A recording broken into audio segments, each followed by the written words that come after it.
జగన్మోహన్ రెడ్డి గారు అధికారంలోకి వచ్చే ప్రసక్తి లేదు. ఈ యొక్క కూటమి అలాగే కొనసాగితే జగన్మోహన్ రెడ్డి అధికారంలోకి వచ్చేటటువంటి ప్రసక్తి లేదు. ఒక రాజకీయమైనటువంటి ఒక స్ట్రాటజీ ఉండాలి. ఆ స్ట్రాటజీ ఏందనంటే కూటమిని విడగొట్టగలిగినప్పుడే జగన్మోహన్ రెడ్డి గారు తిరిగి అధికారంలోకి వచ్చేటటువంటి అవకాశం ఉంటుంది. ఆ స్ట్రాటజీ ఇచ్చేటటువంటి వాళ్ళు కానీ అమలు చేసేటటువంటి వాళ్ళు కానీ ఈ యొక్క కోటరీలో లేరు. జగన్మోహన్ రెడ్డి గారి చుట్టూ ఉన్నటువంటి వాళ్ళందరూ కూడా ఆయన్ని మిస్గైడ్ చేస్తూ ఉన్నారన్నటువంటి విషయం నేను తెలియజేస్తూ ఉన్నా. నేను ఒక్కటే ఆలోచిస్తూ ఉన్నా, మీరు కూడా కోటరీలో భాగస్వాములే కదా అని మీడియా మిత్రులు కూడా చాలాసార్లు ప్రశ్నించారు. నేను ఒకటే చెప్తా ఉన్నా, సంవత్సర రోజులుగా మీరు నమ్మినా నమ్మకున్నా, మీరు సెటైర్లు వేసినా నేను వ్యవసాయం చేసుకుంటానే ఉన్నాను. అప్పుడప్పుడు నేను గమ్ముగా ఉండలేను కాబట్టి నాకున్నటువంటి స్వల్పమైనటువంటి రాజకీయ పరిజ్ఞానంతో ఏదో ట్వీట్స్ పెట్టడం, ఏదో టెక్నికల్గాను అకాడమిక్గాను ట్వీట్స్ పెట్టడం చేస్తూ ఉన్నాను. అంతేగాని నేను జగన్మోహన్ రెడ్డి గారిని విమర్శించడమో లేకుంటే ఇంకొక రాజకీయ పార్టీని విమర్శించడమో నేను చేయలే. అయినప్పటికీ కూడా జగన్మోహన్ రెడ్డి గారే నన్ను విమర్శించారు. ఆయన నేను ప్రలోభాలకు లొంగానన్నారు. నేను అడుగుతా ఉన్నా, అదే ప్రలోభాలకు లొంగుంటే నేను ఈరోజు లక్షల కోట్లు ఆర్జించుండేవాడిని.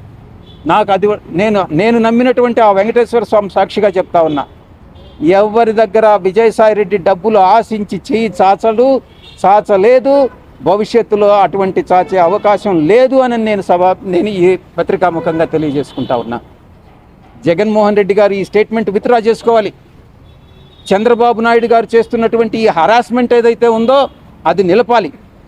ఇవి రెండూ జరగాలంటే తిరిగి రాజకీయ రంగ ప్రవేశం చేయాలి. అది ఏ విధంగా అన్నటువంటిది నేను మీకు తెలియజేసుకుంటా. ఇక కోటరీ విషయానికి వస్తే, నేను వ్యవసాయదారుడిని. ఈరోజు వ్యవసాయం చేసేటప్పుడు యజమానికి పాలేరు ఉంటాడు.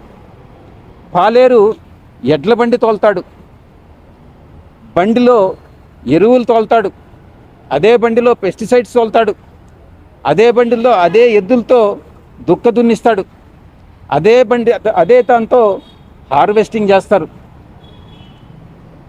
కానీ ఈ పాలేరులాగా నేను ఈ యొక్క 15 సంవత్సరాలుగా అంటే 2009 నుంచి ఈ రోజు వరకు జగన్మోహన్ రెడ్డి గారికి ఒక పాలేరులాగా నేను పనిచేశాను.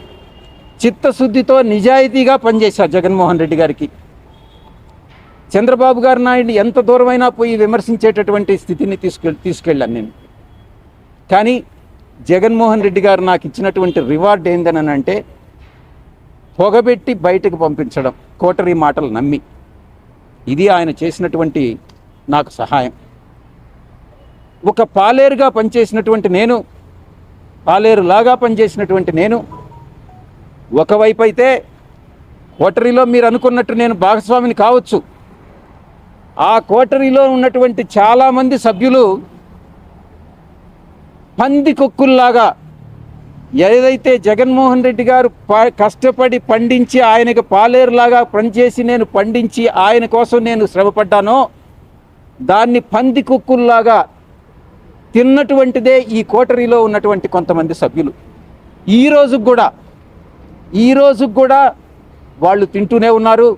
జగన్మోహన్ రెడ్డి గారు చూస్తూనే ఉన్నారు. ఈ కోటరీని నమ్ముకున్నంత కాలం జగన్మోహన్ రెడ్డి గారు అధికారంలోకి వచ్చేటటువంటి ప్రసక్తి లేదు. ఎన్ని పాదయాత్రలు చేసినా కూడా అవకాశం లేదు. ఆయనకి ఒక రాజకీయ ప్రణాళికాబద్ధంగా ముందుకెళ్తేనే ఆయన తిరిగి అధికారంలోకి వచ్చేటటువంటి అవకాశం ఉంటుంది.